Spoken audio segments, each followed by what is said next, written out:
Tumatak si dating Libyan leader Muammar Gaddafi sa kasaysayan ng Pilipinas nang tulungan niya ang Administrasyong Marcos para mabuo noon ang Tripoli Agreement, ang pakikipagkasundo ng gobyerno sa Moro National Liberation Front.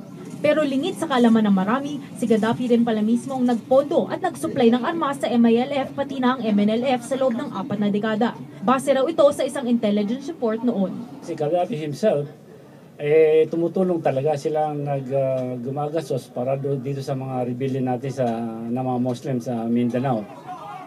Dahil sa pagkamatay ni Gaddafi, hindi rin daw malayang humina ang puwersa ng MILF. Mababawasan ang kanilang aktibidades dahil wala na silang suporta, wala na silang pera, pang kilos at saka pambili ng mga barel.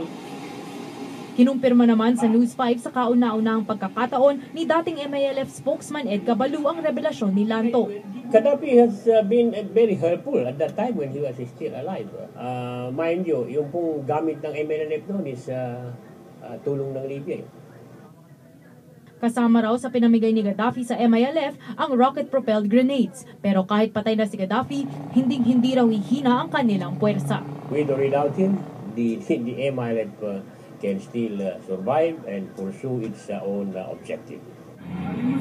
Sa gitna naman ng usapin na ito sa Pilipinas, pinagkakaguluhan pa rin ng mga taga-Libya ang bangkay ni Gaddafi. Hindi pa rin siya inililibing at sa halip i-display pa ng mga taong galit sa kanya ang kanyang bangkay sa isang palengke sa Misrata. Andrea Bautista, News 5.